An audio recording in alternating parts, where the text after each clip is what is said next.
afternoon, or evening, wherever you are in the world. And welcome to United Kitchens on USA Global TV. I'm Ricki Mckenna. I am a certified nutritionist and chef and best-selling author and lover of food. And this is my kitchen. So welcome to Ricki's Kitchen, where you'll find food is more than just food, and it is food for thought. So with that, I'd invite you to connect with me because I am also a health coach and a food, kind of a food maven. If you're in need of a coach, if you need some coaching in how to cook, how to prepare, that's what this is all about. And so I can be of if I can be of assistance, please connect with me on rickiskitchen.net and let me know how I can be of service to you. That's why I'm here. Now with that, I'm going to take a sip of my coffee out of my mug, which you can find on rickiskitchen.net. It says, if you couldn't read it, it says take whisks, one of my favorite tools. So with that, today's lesson and fun food for either a luncheon or a dinner is a poached salmon with a citrus Napa and Napa slaw. And Napa is a type of cabbage, which I will show you shortly, which we'll be using to make the slaw. Now, yesterday and a couple of other times, I have done this recipe with some other different kinds of cabbage, but particularly the Napa has a very light, lovely flavor. So we're going to use the Napa in this recipe. And I wasn't able to get a small Napa cabbage. It's also known as Chinese cabbage.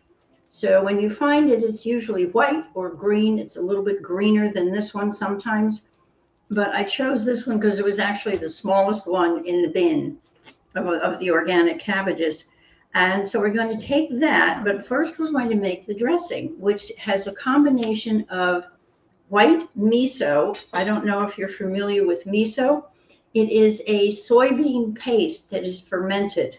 And it also includes rice and soybeans. But as they're fermented, they're very easy to digest for most people. So we'll use some of the miso, and we're going to cut first our scallion tops. We'll take a great big green onion or scallion, and I'm going to cut the top at an angle because we're going to use the tops for garnish. And we're just going to cut a little bit here because today I'm going to be doing two beautiful little fillets, which I'll show you shortly, which I've already poached because we actually take the fillets and poach them and then put them in the refrigerator for an hour or so. And so now we've got our garnish all ready. We're going to get that together here. And I'm going to put it in a little bowl with my other garnish, which you'll see later, and get that ready. And now I'm going to take the rest of that wonderful scallion and just chop it roughly because it will go into a food processor to help make our dressing. And so you just have to get both the green parts and the white parts. And let's leave the root for the disposal. And I'm going to mix my dressing in my bowl where I'm going to put my cabbage shortly. But first of all, let's take this, and I have my little baby Cuisinart or any type of small mixer that you can use, a small blender, however you want to do it. Because what I've found is when you have the right tool for what you're doing, it makes life a lot easier. I've done this before, and I used a great big blender because I thought I needed a great big blender. Nope, all I need is this little guy that holds about 2 cups worth of liquid or whatever we put in there. So we've got our scallion. Then we're going to take an orange, a nice fresh, let's put that out of the way, fresh orange, and take my lemon squeezer.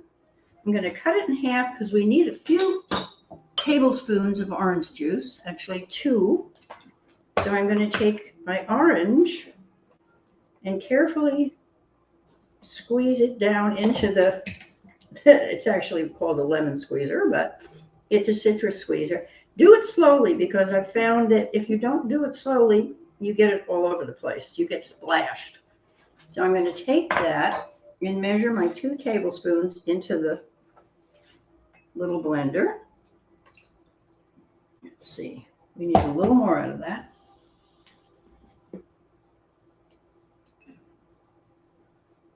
Okay, that's about 1. So I'm going to turn this around.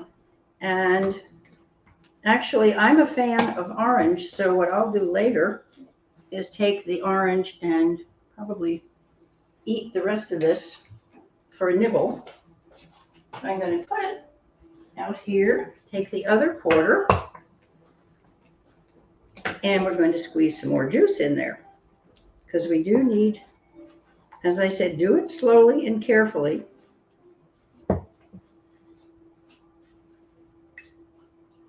I think you can see what I'm doing here.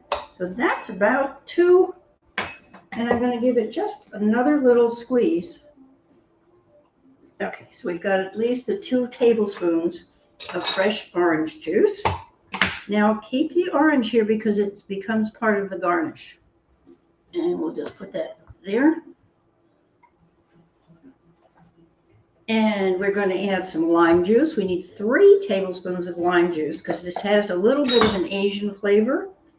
So I'm taking my lime and doing the same thing, carefully squeezing. Get my good old tool out. Whoops. There's 1.5. This is a 1.5 tablespoon measurer. We have 2. You can use a tablespoon or you can use the bigger one. So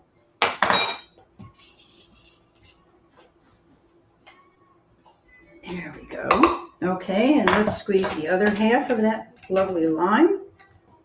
I thought I might need 2, but I think we're going to make it with this one. If you get the little tiny limes, then you might need to use 2. This is a bigger one, a really good medium size. Oh, perfect. Okay. There we have it. So we've got 3 tablespoons of lime juice and 2 tablespoons of orange juice and a roughly chopped up scallion. And we'll take this little guy and put him over there. And now I'm going to add a little bit of the miso. We'll use, I think it's a teaspoon, 2 tablespoons of the, I can't read my own writing. It's 2 tablespoons. So actually I'm going to use the tablespoon and I'm going to do a heaping tablespoon of the miso. So we have approximately 2 tablespoons of miso. One of the things about miso, if you've never used it, it is a Japanese product. And as I said, it's fermented soybeans with rice. Is a very, very good way to, you can use it in place of bouillon. It's much lighter and it adds a lovely flavor to whatever you're cooking. If you're cooking chicken, if you're cooking fish, you can make either a miso dressing like this, or you can actually make soup. Every once in a while, if I have a tummy that's a little queasy, I'll take some miso and boil water, pour it into a bowl, and then put your miso in and mix it around. Because it's shouldn't be boiled. It just should be into hot boiled water, but not boiled itself. So there we have the miso, the scallions, the lime and orange juice, and let's see what else goes in there. I believe it's pepper and salt. Yep. And just about a 1/2 teaspoon of honey. Now, honey's very interesting when you put it into a dressing. It may be very sweet by itself, and it may not really appear to do a lot to something, but honey is very potent, especially raw honey. And so we need just a little teeny bit of it. So I'm just going to take the honey. I think you can see this. We need about a 1/2 teaspoon. So I'm just going to drizzle it in like that. There we go.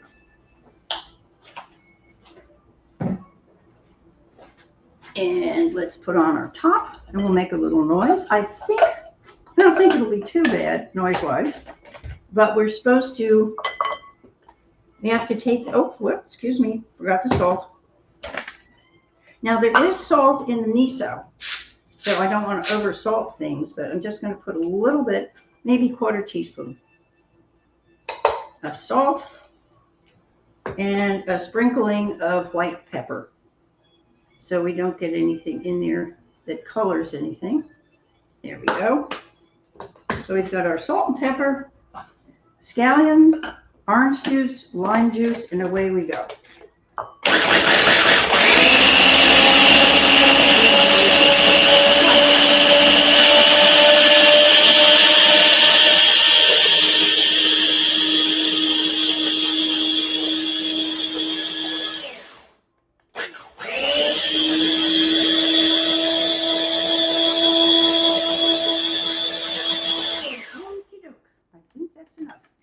Let's see if everything has blended. It looks pretty good.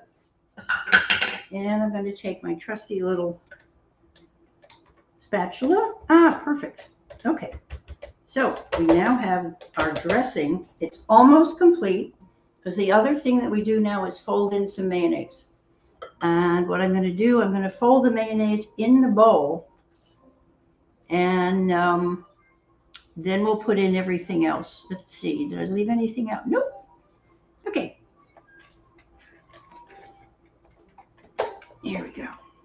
Now, when you pour something like this, remember to take your little mixer, the blade, out first, because otherwise it will dump itself into the bowl where you're putting it, and you'll have a mess. So therefore, we're going to take that out and put the dressing right there in the middle of the bowl. And that's to be cleaned up later. Ooh, yum. Now I'm going to take my mayonnaise, and it calls for a 1/2 cup, but I'm not that much of a fan of mayonnaise, so I'm going to actually give this a rinse. Use about 1/4 cup, so I'm just going to eyeball it in there. And it's just enough to kind of blend everything together. And remember that mayonnaise has salt and eggs and a number of other goodies in there. So we're going to mix in, we're going to whisk in the mayonnaise. I think you can see that. Here we go. Till it's nice and smooth. And if you feel you have a little too much dressing, one of the things I suggest is once we've made the dressing, because we'll put our cabbage directly into this bowl, and if you've got too much dressing, it gets to be way too juicy. So I'm going to take a little dish here, and I'm going to pour it in the dish. So it lines the bowl. It's now coating the bowl, so when I put the cabbage in there, it will begin to get coated with the dressing. So we have our dressing now in a little bowl. Perfect. And we'll just balance that on there. And now, for the cabbage itself, let's get this out of my way.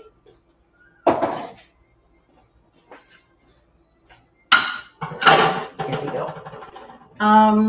Just before I begin slicing, I want to mention something about the fish. We've used 2 filets. I'll show them to you. They've been poached. And the way that you poach them to this perfection is to take them and, well, they're about 1.5 inches wide, and they're both at least 1 inch thick. So what you do with the fillets first is to put them into a pan, and I've got the pan here to show you because it's deep. It has high sides because you want the water to cover the fillets all completely so that they poach completely. And just poach them in as much water as it takes and keep it on a gentle simmer for about 8 to 10 minutes, whatever you need to fully cook the fillets. And add about 1/2 lemon, the juice of about 1/2 lemon. So that's where we poach those. And we'll take them in a minute and I'll skin them and show you how we finish up. But first, let's cut our cabbage. Here we go. And I'm going to cut it nice and thin. Let's see, you've got a couple of ends to go here, but we've got some nice pieces from the outside. And I'm cutting it really thin, so we have a slaw. And one of the things about the Napa cabbage is it's so lovely and crunchy. And I've got almost as much as I want to do, because I actually cut this recipe in half. Now, of course, you've got the leaves that you can use for decoration. Last week when we made a butterfly, we had a good time. This would have been lovely. But actually, the Napa cabbage is very good, and you can use it for salad. You can also braise it and serve it as part of your dish. Let's just take all this lovely cabbage, make sure we get the little parts in the middle, the crunchies, and I've got, close to 2 cups. Just that little bit of cabbage that I cut, and I'm going to cut the bigger pieces into little smaller pieces so that everything's about much easier to eat. I hate to have guests who struggle with hanging pieces of cabbage out of their mouths. Now, this is very, very white, and I want some color in there, so we're going to do 2 things. One of which is to take some bok choy, and I'm going to pile it up so that it's one inside the other so I can do the layers with that. There we go. Let's see. Fit the big one, the little one inside the big one, and then the bigger one inside the other one. Okay, so I've got a couple of layers of bok choy, which is also crunchy. And if you use a regular cabbage rather than Napa cabbage, the addition of the bok choy is wonderful because it gives it a little different flavor, and it also gives it some more color. So we've got the white and light green in there. Let's take that. And you could do a little bit of the tops, but I prefer not to. I want it crunchy. And what I do with that later on, same as this, I will steam them or braise them as a vegetable. So nothing goes to waste in this kitchen. Now, we'll add a little more color. We have a carrot. And what I'm going to do, as soon as I clean this up a little, is take my carrot, and I'm going to use the large size holes in the grater. So the top size holes in the grater. And we're going to do about half of this. Excuse me, but I got to grab onto this thing. So you want the big chunky pieces that are really pretty because they're orange, and they add to it. So we're going to have the white of the cabbage, the Napa cabbage. Excuse me, I'm having trouble grabbing on here. There we go. And you can do about half of a medium carrot, usually is enough. If you're using more cabbage to begin with, for example, this is enough to serve 2 people. If you take this recipe and rather than just the 2 fillets, you do 4, you've got a lovely dinner for 4 or luncheon for 4. And the dressing does go a long way, so you have plenty of dressing there with the measurements that you use. And I will post the recipe. The recipe will be posted on USA Global TV on the United Kitchens site on YouTube, as well as on my Patreon page, which I invite you to come visit. It's Patreon, patreon.com/Ricki's Kitchen, RICKI'S Kitchen, KITCHEN. And I think we have about as much carrot as I'd like to have in there. There we go.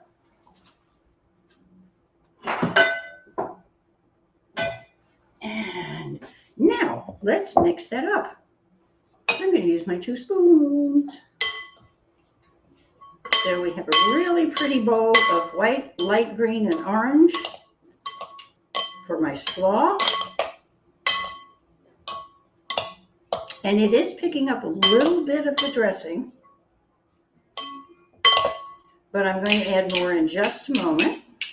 When I add my final touch as far as color and flavor goes, I have a red onion. So we'll take a few slices, very thin slices, And what I like to do with an onion like this, since I don't have a gadget that holds onto it, and they're kind of slippery, I'm going to take a layer and hold it, kind of like a handle. Just these little kitchen tips sometimes are really good to know. And slice very thinly. Make sure you have a nice sharp knife. Sharp knives do matter. And you can cut, I'm just going to cut 3 slices. It's a fairly big onion, and then I'm going to cut them. The recipe calls for what they call half moons. I prefer to cut them into quarters because, again, it's a much easier kind of food to eat then. So we're going to take the onions and sprinkle those in. Separate the onions in there.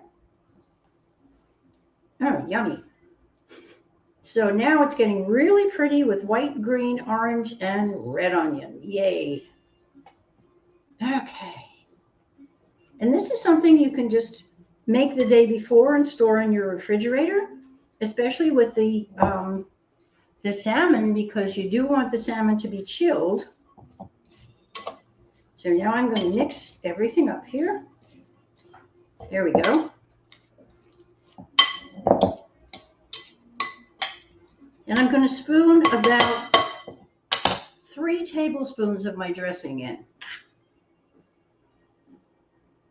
which is almost all of it. If I do just the half of it, so there's about 3. And let's mix that up and see how it looks. Because as I say, you want it to coat your cabbage and vegetables, but you don't want to drown them. And this will, just the salmon fillets have just been poached, as I said, in water, just plain filtered water and lemon juice. So there's not a lot of seasoning that's been added, but our seasoning is in our dressing. So there's our slaw, and it's just about ready. And now we'll take the fillets. Excuse me. And I'm going to get my plating ready. We're going to take our slaw. This is a pretty quick recipe to do, so we'll have a little, we can have a question and answer period if anybody has any comments or questions. And here's just one way to serve it. And I've got about half of my slaw in the bowl, a little bit more. And I'm going to take my fillets now, and where's my fork? I'm going to flip my fillets over so the skin side is up. You can see that. And then we're going to carefully remove the skin. It should come right off. By the way, when you do poach them, put them into the water, bring it up to a light boil, and then carefully slip the fillets in skin side down. So you do the skin side first, and then flip it over just before it's finished. And you do cook them for about, poach them for about 8 to 10 minutes. As I said, depending on the size, the thickness of your fillets, so that you make sure that they're cooked all the way through. But you don't want to dry them out. So if you like your fish cooked a little bit less, then that's fine. But basically it's 8 to 10 minutes, skin side down first. And then the skin comes off beautifully after they've been in the refrigerator for anywhere from half an hour to 4 hours. There we go. So then we serve them, turn them over, place them on our plate. Here we go. I'm just going to do the one, excuse me. Messy paws, as Simon would say.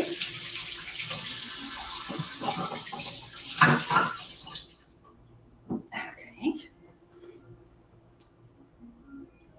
And then I'm going to take my dressing and just drizzle it on top of the fillet a little bit. and maybe a little bit around. And then I'm going to take my beautiful scallions that have been sliced on the diagonal to use as a garnish. And you could always use something like parsley if you like, or even cilantro might work.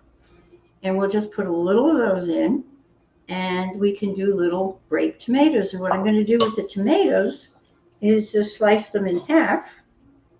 I've got 3, so we're going to slice them in half. It's 3 per serving.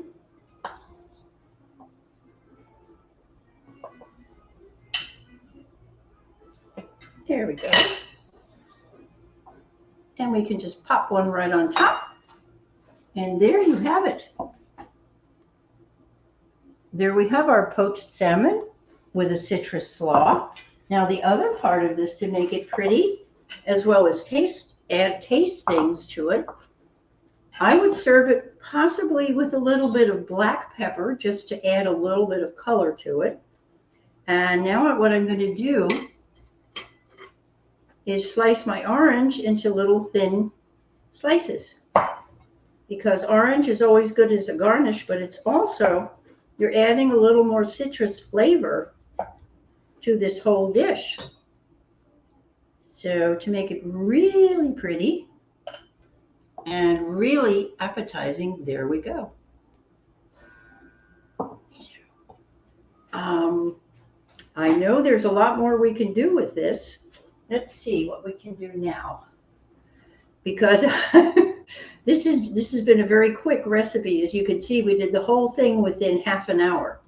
And so if you're interested in fixing something that's really a quick meal, easy to do and put together, there you have it.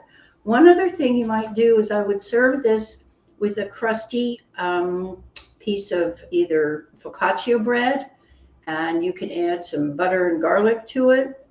You don't want to conflict with the Asian flavor. Let's see. Cutting half the onion. I love it. Thank you. Thank you, Tarek. Yeah, it's funny. The tips, I do have a bunch of tips for people. So if you'd like to contact me, please go to rickiskitchen.net. It is RICKIS kitchen.net, because we do have food for thought, because I do think about what I do. So there's your presentation. And I'll tell you something, by the way, and we'll go for more tips in a few minutes. I am engaged to someone who says, I don't like fish. So when I fix this, he goes, oh, fish. And then when he sits down and eats it and digs the fork into it, he says, oh, this is good. It's really delicious. So this is the kind of thing that you can serve to non-fish lovers as well. You could do it with another kind of fish other than salmon, probably something like a red trout, which is similar to salmon, but they're not usually as thick. You want about 1 inch thick worth of fillet to use. The other thing would be maybe a red snapper, a firm fish. Let's see. Thank you. Yes, I am a certified nutritionist. This is also part of it, using different fish. If you prefer a different fish, I would even try cod. It's a lot more bland than the salmon, but you could poach it in a little bit of the water and white wine, as well as the lemon juice. And sometimes when I'm poaching a fish that's really bland, or even a salmon, I will take lemon slices and put it in the water before I put the fish in, and let it bring it up to a boil with the lemon and perhaps some black pepper. Just put that in your poaching water and then bring it to a boil, and then slip the fillets in, because they will stay together in the water. So that's another hint to give you for poaching. You can add other herbs to your water when you're poaching the fish, but this particularly, salmon has its own individual flavor. It's kind of unique. And so it adds the slaw, the ingredients that we used in the slaw, even the mayonnaise, the lime juice, the orange juice together, all give it a different flavor. So they bring out the wonderful flavors of it. It's sort of an Asian flavor, or even kind of a Mexican flavor with the lime juice and the mayonnaise. It's a really delicious combination that's really very good for you. And of course, the slaw is good. There's a lot of minerals and vitamins in slaw, in the cabbage family, as well as fiber, which is something that if you're in America, a lot of times you don't get a lot of it. The average American will get about 12 to 15 grams of fiber. And we really should have anywhere from 25 to 35 grams a day to help keep our bowels regular. So with that, I'm going to show you another way to plate this, because this is just one way to serve it. And if you don't happen to have a bowl like that, you can use a dish such as we have here. This is just a wonderful little luncheon plate, and it's an oval shape, so it's a little different. I'm going to take my fillet off and just let it rest here on the fork because I don't want to put it on my wood. And we're going to take the mix, the slaw mix, which, as I said, has plenty of the dressing on it. And this one will be mine, since I'm using the plate where I had the fillets. And I happen to love fish, so there's no problem there. And this is really something very interesting. I find that if you can give fish a different presentation, you'll find that a lot of people who say, oh, I really don't care for fish, because most of the time what I find, especially in the States, is it's served breaded and it's served fried. Deep fried, which is yummy if you like it that way, but it also really doesn't let you taste the fish. It covers up a lot of the fishy flavors, but it shouldn't be fishy anyway. By the way, another tip, when you're purchasing your fish, please make sure that when you buy it, you can ask the fishmonger or butcher or whomever from whomever you're getting it, let you smell it and make sure it's fresh. Always ask, when did this come in? For example, the grocery store that I use, the H-E-B here, they get their fish fresh almost every morning. So when I go in the mornings, I will say, what's fresh today? And they show me. So you make your choices that way, but it should not smell fishy. So there we have, this will be my plate. We can do it a little differently. And what I'm going to do with this one, of course, is first I'm going to put my dressing on it. And I happen to like pepper. So I'm going to take my fresh ground pepper and sprinkle a little of that on there. So now I've got a little more contrast on the dish. And I'm going to take my orange, slice up another couple of slices, and have them nice and juicy around it. Here we go.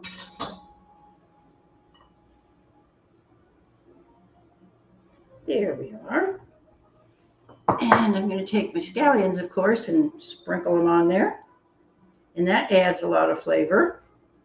And this time, I'll have to go in the fridge. But first, I'm going to take another slice of raw onion. Just very thinly sliced. Sometimes the handle comes off, so be careful. Here we go. Okay. And what I want are little pieces of red onion this time. So I'm going to take my onion and just sprinkle that on as well. Just a little bit different way to serve it.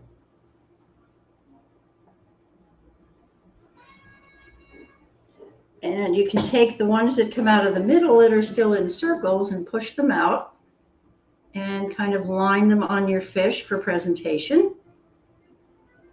And this is another thing that you can do also. If you're not serving it individually, you can set all this, picture this as a very big platter. And you can line the platter with your slaw and take your onion and your green, the tops of the green scallion, and just sprinkle all that around over your fish and lay your fish out so that people can take individual portions. So that's another way you can serve this. But here we have it on a different plate with a little bit of different serving. And let's see, I could add my little tomatoes. What else?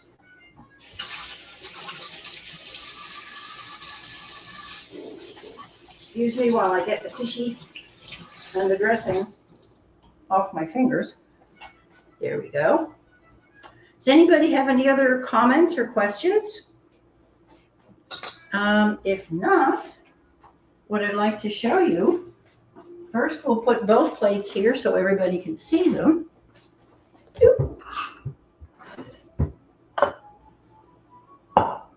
There we go. Take my dressing.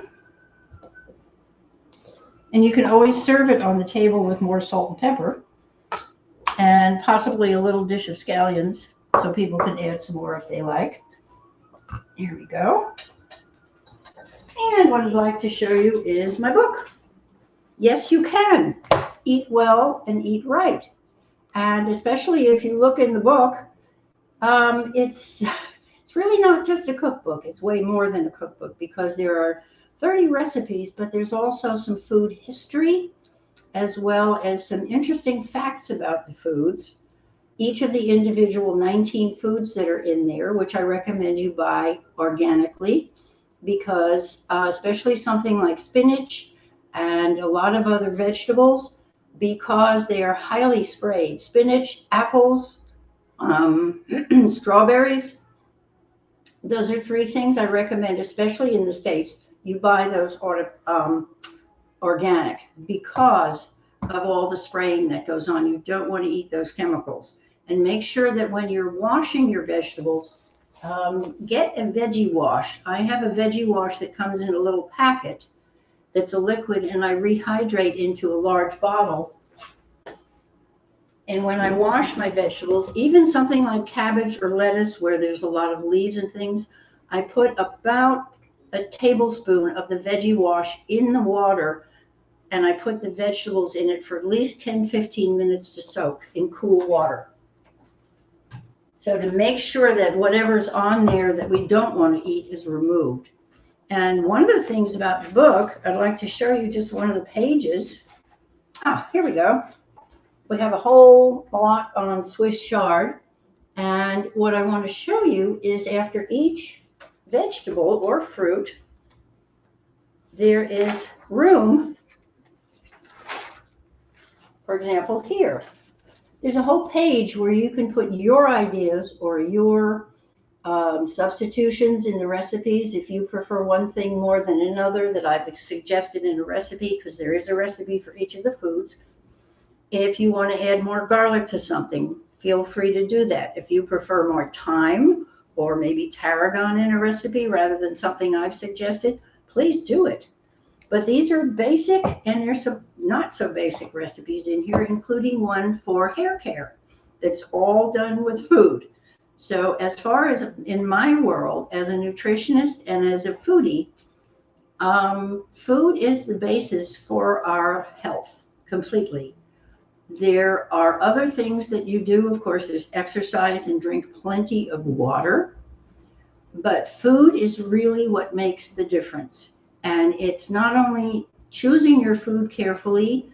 If you can choose at farmers markets, and there's a way to shop in here, according to another very well-known author.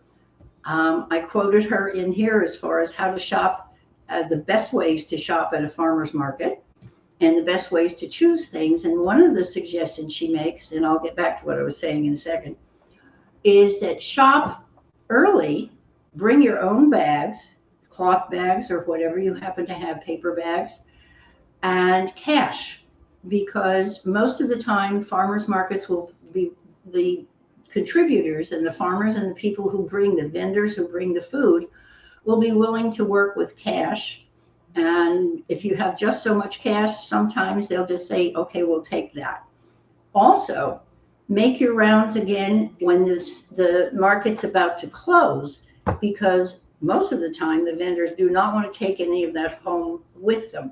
And I'll give you a perfect example of something I did last year at the end of November when I was working with pumpkins. And you can see my little baby pumpkin here waiting to be stuffed. I couldn't find the pumpkins in the grocery stores. For some reason, at the end of after Thanksgiving, they were gone. So I went to my local farmer's market and I knew I'd find something. I brought a couple of paper shopping bags and I walked around, and sure enough, under a tree was a whole field of different sized pumpkins. And I was looking for the little ones like that one. And so I picked out about 5 of them. And remember that none of the stores had any left. And I covered all the grocery stores and some of the specialty stores, gone. So I picked out about 5 of the pumpkins and I searched for somebody to pay for them.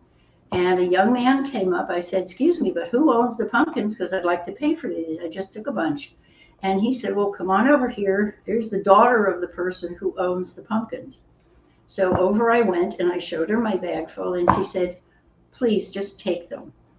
We're about to send all of this pumpkin, this beautiful array of absolutely wonderfully nutritious vegetables, that we're about to send them to a pig farm to feed the pigs."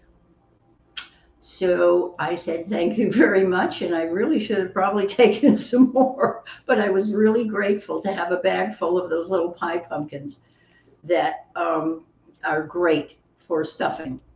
And we will do stuffed pumpkin on another lesson. I'm not sure if it's next week or the week after, but we'll be stuffing a pumpkin with, I think we're doing one with applesauce, which is a sweet, or chopped up apples. And you bake the pumpkin with the apples in it and a few other goodies. And then there's another way where we stuff pumpkin with sausage and cheese, and it becomes a wonderful meal all in one with the pumpkin. Because I found in my travels around some of the world, I have found that even in Australia, especially there, pumpkin is on their menus because it's eaten all year round. And I really wish that Americans would get the idea of eating pumpkin a lot more often than we do. So with that, I think we've covered a whole bunch of things. In the book, there are recipes that you can interpret for yourself. Please do that. There's also some information on, it's not medical because I'm not making medical recommendations, but certain things as far as testing yourself for cholesterol and for C-reactive protein is something that you want to test for as far as keeping your heart healthy. And some other, there are charts. There's a bean cooking chart because people wonder how you keep keeping yourself from having a little digestive challenge, because the old I think it was a kid's rhyme that goes beans, beans, the musical fruit, the more you eat, the more you toot. And if you'd like to keep yourself and everyone else in the family from tooting too much, this will tell you how to cook the beans so that that doesn't happen. And you can really enjoy the beans because they're very good, a good source of protein. So please come back again next Friday. We'll be on USA Global TV and radio. This is Ricki's Kitchen. It's the United Kitchens. And remember that food is way more than we eat. So have a wonderful weekend. Pick up my book on Amazon or from me, and you can get it from rickiskitchen.net. And hearty appetite. Have a great weekend. And back to you, Dr. JACALYN. Thank you so much.